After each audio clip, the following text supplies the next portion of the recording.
जय हिंद। आप में से बहुत से लोगों को लगता है कि पृथ्वी गोल है। गोल नहीं है।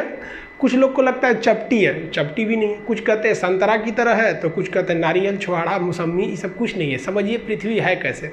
पृथ्वी के बारे में अगर आप समझते हैं तो पहले आप दिमाग लगाइए कि पृथ्वी गोल कैसे हो सकती है। इसी पृथ्वी पे बड़ा बड़ा महासागर है, समुंदर है, धंसा हुआ अंदर है, वो कैसे गोल हो जाएगी। और इसी पृथ्वी के ऊपर बड़े बड़े विशाल पर्वत है, तो गोल कैसे हो सकता है। आपको मेरा चेहरा गोल लगता है, इसमें अगर आप देखेंगे नाक उठा हुआ है, आंख कम धंसा है, मुंह एकदम अंदर तक धंस गया हुआ है, माथा बराबर है, गाल तनी पचका ढचका है, अलग टाइप का है कि नहीं। इधर दाढ़ी है, सवाना घास का मैदान, इसको कैसे आप गोल कह सकते हैं। इसको कभी गोल है। अगर आप पृथ्वी को गोल या फिर नारंगी संतरा कहते हैं, इसका मतलब आपके अंदर सोचने विचारने की क्षमता उतनी नहीं है। समझिए आखिर पृथ्वी है कैसे। इसको समझने के लिए आपको 20 करोड़ साल पहले जाना पड़ेगा। 20 करोड़ साल पहले पृथ्वी जो थी वो इस शेप में थी। बीच में एक बहुत बड़ा सुपर कॉन्टिनेंट, विशाल महाद्वीप था जिसका नाम था पेंजिया।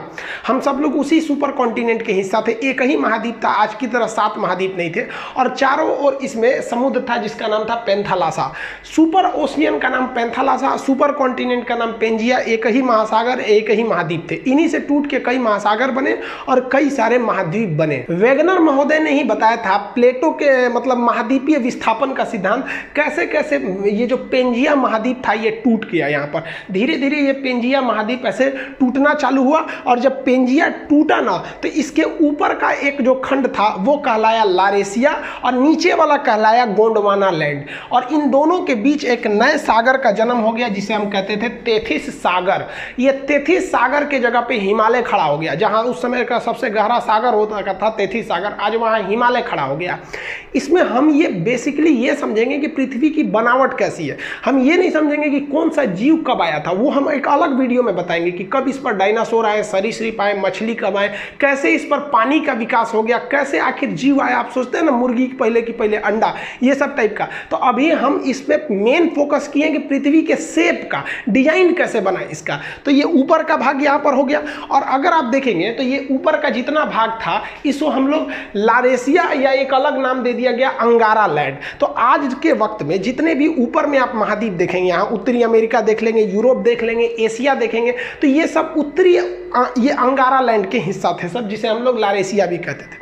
और नीचे वाले जितने द्वीप हैं सब ये यहाँ पे आप देख रहे हैं, अफ्रीका, अंटार्कटिका, ऑस्ट्रेलिया। और उस वक्त तक भारत भी यहीं था। ये हिंदुस्तान दिख रहा है आपको, ये वाला है हिंदुस्तान। यहाँ पर भारत यहाँ से उठ के गया था, यहाँ पर ये तो इंडोनेशिया दिख रहा है, यहाँ से इस तरह से यहाँ से भारत गया था। तो नीचे वाले एरिया को हम लोग कहते हैं गोंडवाना लैंड। इसको हम लोग जम्बू द्वीप भी कहते हैं। वर्तमान में भले भारत उत्तरी भाग में है, लेकिन जब ये ओरिजिन किया था आज से लगभग वो 15 करोड़ साल पहले, तो उस वक्त 15 करोड़ साल, देखिए इसकी तो शुरुआत टूटने फूटने की हो गई थी 20 करोड़ साल पहले, लेकिन ये प्रक्रिया बहुत धीमी होती है। एक साल में केवल 5 सेंटीमीटर घसकता है। तो सोचिए ना, हजारों किलोमीटर घसक गया तो कितना करोड़ साल लगेगा। तो ये धीरे धीरे भारत आया था। तो भारत शुरुआत में गोंडवाना लैंड या जम्बू द्वीप का हिस्सा था। कई करोड़ साल बाद धीरे धीरे महाद्वीपों अपने अस्तित्व में आना चालू हो गए सब। अगर आप ध्यान से देखेंगे तो यहाँ पर दक्षिणी अमेरिका बनने लगा है, ये उत्तरी अमेरिका लगभग बन गया, ये यूरोप और एशिया एक ही में थे। और यहाँ अफ्रीका में सटा हुआ था, यहाँ पर मेडागास्कर टूट गया, और इससे टूट गया यहाँ से हिंदुस्तान। ये इंडिया जो है, ये इंडिया अब इधर की ओर जाने लगा। जबकि ऊपर में जो चाइना है, रूस वाला भाग है, उसके नीचे अगर देखेंगे तो तेथिस सागर है ये, और ये भारत है। इन दोनों के बीच में आज भले हिमालय है, लेकिन एक समय था जब तेथिस सागर था। और उसके बाद यहाँ से भारत जाना चालू किया। आज से लगभग 7 करोड़ साल, 10 करोड़ साल, ऐसे धीरे धीरे कई करोड़ साल लगा। और उसको जाते जाते यहाँ से धीरे धीरे यहाँ से यहाँ घसका, फिर यहाँ घसका, तेथिस सागर खत्म करके यहाँ घसक गया यहाँ पर, और जाके अभी ये भारत यहाँ पर दिख रहा है। तो ये कभी जम्बू द्वीप और अफ्रीका के पास वहाँ का एरिया का हिस्सा था। और ये जब घसका ना, तो आगे वहाँ पर बैठा था पहले से यूरेशिया का प्लेट, जो चाइना तिब्बत का एरिया था, वहाँ पर ये जाके उससे टकरा गया। और टकराने के बाद भी रुका नहीं, उसे ढकेल ढकेल के ऊपर उठाने लगा। ढकेल ढकेल के जब ऊपर उठाया तो ये एरिया उठ गया, और ये विशाल एरिया हाइट पर ऐसे उठ गया यहाँ पर। इसके ऊपर चाइना और तिब्बत का ये एरिया हो गया। ये धीरे धीरे ऊपर जाकर उठ गया। आप अगर यहाँ देखेंगे तो ये इंडियन प्लेट है, ये ढकेल दिया है और खुद नीचे घुस गया है। और ये ढकेलने से यहाँ पे आप देखेंगे तो कई सारे पहाड़ियों का निर्माण हो जाता है। तो इससे इंडियन प्लेट जब उसको ढकेला तो वहाँ एक विशाल पर्वत का निर्माण हो गया। जैसे जैसे अगर आप हाइट पर जाते हैं तो हाइट पर जाने से टेम्परेचर में गिरावट आती है। ये क्यों आती है ये अलग बताएंगे। 165 मीटर की अगर आप ऊंचाई पे चले जाएंगे तो 1 डिग्री सेल्सियस की कमी आ जाएगी। लगभग 1 किलोमीटर की ऊंचाई पे जाएंगे ना तो आप में 5 डिग्री सेल्सियस की कमी आ जाएगी। हिमालय पर्वत लगभग 9000 किलोमीटर है। अगर 9 × 45 देखेंगे तो 45 डिग्री सेंटीग्रेड तो ऐसे ही गिर जाएगा कोई भी चीज़ हिमालय। इसलिए वहाँ पर पहाड़ के ऊपर पूरा टेम्परेचर गिरने से बर्फ का अंबार लग गया, पहाड़ों पर पूरा बर्फ लग गया। यहाँ धीरे धीरे इंसान बसना चालू हुआ। करोड़ों वर्ष पहले वो भाषा का आविष्कार किया तो उसने इस पहाड़ का नाम रख दिया बर्फ का घर। जिस तरह से पुस्तक का घर क्या होता है, घर को हिंदी में क्या कहते हैं, आलय। घर को आलय कहा जाता है। अब पुस्तक का घर है तो पुस्तकालय, भोजन का घर है तो भोजनालय।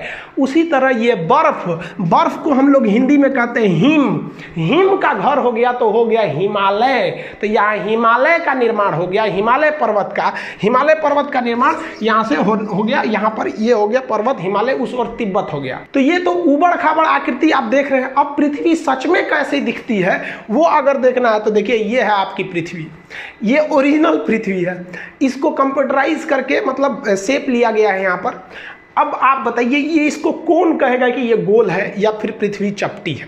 पहले के ज़माने में लोग कहते थे पृथ्वी चपटी है, इसलिए वो दूर तक का सफ़र नहीं करते थे कि कहीं अचानक से गिर जाएंगे तब क्या होगा। ये बहुत प्राचीन काल की है। प्राचीन चीज़ को अभी से मत मिलाइए, वो उस वक्त उसी को सच माना जाता था और अभी के वक्त में वो सब सच नहीं है। तो ये जो चीज़ है ये पृथ्वी है, ये गोल है नहीं है। तो भूगोलवेताओं ने इसके लिए एक अलग शेप बनाया, एक अलग डिजाइन। उसको क्या नाम दिया गया तो देखिए इस तरह से जो पृथ्वी है इसमें अगर आप देखेंगे तो ये वाला एरिया जो है उठा हुआ है और यहाँ वाला एरिया धंसा हुआ है। तो इसमें दो चीज़ें दिखेंगी आपको, एक उठा हुआ ये एरिया दिखेगा और एक धंसा हुआ ये एरिया दिखेगा। फिर यहाँ उठा हुआ है, फिर कहीं धंसा हुआ है। तो इसके लिए एक नियम बनाया गया जिसे हम एवरेज नियम कहते हैं।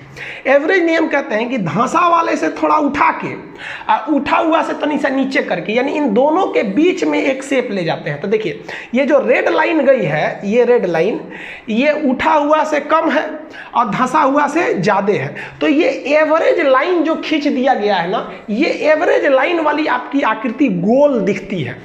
इसी डॉटेड एवरेज लाइन को यहाँ आप देखेंगे, यहाँ उल्टा रंग दिए हैं। यहाँ पर अगर रेड कलर का देख रहे हैं तो ये ओरिजिनल शेप है पृथ्वी का, और ये डॉटेड लाइन काला से जो खींचे हैं ये क्या है, एक आपका काल्पनिक शेप है।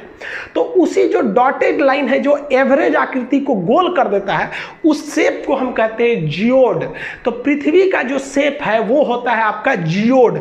अब आप ये मत कहिएगा कि पृथ्वी का शेप जो होता है गोल होता है, ये जियोड होता है। यानी इसका एवरेज और ये यहाँ 20 से ले लेंगे तो गोल दिखने लगता है, तो आकृति हो गई जियोड। इस जियोड के ऊपर कहाँ कौन पर्वत है, कहाँ क्या चीज है, इस पढ़ने की क्रिया को, जियोड के ऊपरी पढ़ाई को हम लोग जियोग्राफी या भूगोल कहते हैं। आप मैच कीजिए यहां से जियोग्राफी और जियोड से। लेकिन इसी जियोड शेप को अंदरवा घुस के पढ़िएगा, भोंक भांक के अंदर घुस जाइएगा, बकोट वकोट के अंदर, कि ससुरा ज्वालामुखी कहां से आ रहा है, भूकंप कहां से आ रहा है, इसके अंदरवा घुस जाइएगा ना, तो जियोड के अंदर घुस के अध्ययन को हम लोग जियोलॉजी कहते हैं। भूगर्भ विज्ञान, जियोलॉजी, यानी ज्योग्राफी और जियोलॉजी दोनों जियोड में है। एगो ऊपर पढ़िए, एगो अंदर पढ़िए। जूलॉजी मत सोचिएगा, ये तो जूलॉजी जेड डबल होता है जियोलॉजी वाला। ये तो डॉक्टर उगर पढ़ता है, इसमें भेड़ बकरी आदमी मानव ये सबको पढ़ा जाता है, बॉटनी में पेड़ पौधा को, तो जूलॉजी अलग है, जियोलॉजी होता है। तो पृथ्वी जियोड शेप का है। इस जियोड में आपको भूगर्भ विज्ञान में जूलॉजी पढ़ना होगा, ज्योग्राफी ऊपर वाले में। अब ज्योग्राफी में भी कई चीज आ गए, क्लाइमेट के बारे में पढ़ना है, क्लाइमेटोलॉजी, टोपोग्राफी, कई शेप आ जाते हैं, ओशनोग्राफी, इस सब में कई चीजें आ जाती हैं जो आगे दर पर्दा आपको पढ़ते रहना है। तो अब आप समझ गए होंगे कि ये हमारी पृथ्वी है और हम लोग को जो पढ़ाया गया है वो इस तरह से। अब ये 23.5 डिग्री झुकी है, इसका उत्तरी दक्षिणी ध्रुव क्या होता है, इसको समझने के लिए सबसे जरूरी ये चीज होता है आपको पृथ्वी के अंदर का ग्रिड समझना। ये ग्रिड बने होते हैं दो चीज से, अक्षांश देशांतर यानी लेटीट्यूड और लॉन्गिट्यूड। अगर आपको किसी जगह का लेटीट्यूड बता दिया जाएगा तो आप बता देंगे कोई भी लैटिट्यूड अगर आप दे दिया जाएगा, बता दीजिएगा कि वहाँ कितनी वर्षा होगी, कितना धूप आएगा, गर्मी का दिन कब आएगा, ठंडी का दिन कब आएगा, और लॉन्गिट्यूड दे दिया जाएगा अगर उसका किसी चीज़ का, तो आप वहाँ टाइमिंग बता देंगे कि क्या समय बन रहा है, क्या चीज़ है, वहाँ का क्लाइमेट A to Z में। तो ज्योग्राफी में किसी चीज़ को समझने के लिए इस सब चीज़ों का होना काफ़ी ज़्यादा ज़रूरी है, ये हम आपको बता देंगे। आई होप आप इसको तो समझ गए होंगे कि पृथ्वी गोल है या चपटी है, पृथ्वी जियोड है साइंस के हिसाब से। बाकी आप किसी पुरानी परंपरा को मानते हैं तो आप मानते रहिए, लेकिन ज्योग्राफी यही करता है कि भाई सब पृथ्वी जियोड है, जियोड से बना है ज्योग्राफी। अब एक सूचना आप ध्यान से समझिए, ये चीज़ें आप समझ गए ना। आज रात में मेरे मोबाइल पे एक मेल आया था, और वो मेल बेसिकली इसीलिए आया था कि मेरे चैनल को हैक किया जा सके, और कई चैनल हैक भी हुए हैं। आप अगर इधर देखिएगा तो कई टीचरों के भी चैनल हैक हो गए। कई लड़के हमें भी फ़ोन कर रहे हैं, सर यहाँ पे आप लोग भी उन टीचर के लिए, भाई जितने स्टूडेंट हैं आप लोग ट्विटर वगैरह पे उनके लिए करिए, क्योंकि कोई भी टीचर आपको यूट्यूब पर पढ़ा रहा है तो फ्री ऑफ कॉस्ट ही आपकी सेवा के लिए कर रहा है। लेकिन बहुत हैक होने का एक बड़ा टेंशन हो जाता है। वो तो हम अच्छा हुआ उस ईमेल का कोई रिप्लाई नहीं किए, उसकी भाषा से ही हम पकड़ लिए, एक दो शब्द थोड़े अलग टाइप के थे, वो किस भाषा, ना इंग्लिश था ना हिंदी था, और अजीब टाइप की भाषा थी, तो हमें लगा कि ये गड़बड़ है। लेकिन देखिए कभी ना कभी कुछ भी हो सकता है। हैक होने के बाद जिनका चैनल हैक हो गया है उनमें 90% संभावना है कि एक हफ्ते के अंदर आ जाता है, लेकिन इसकी कोई गारंटी थोड़ी आ जाता है, और एक हफ्ते तक आपको कोई सूचना भी नहीं दी जा सकती है।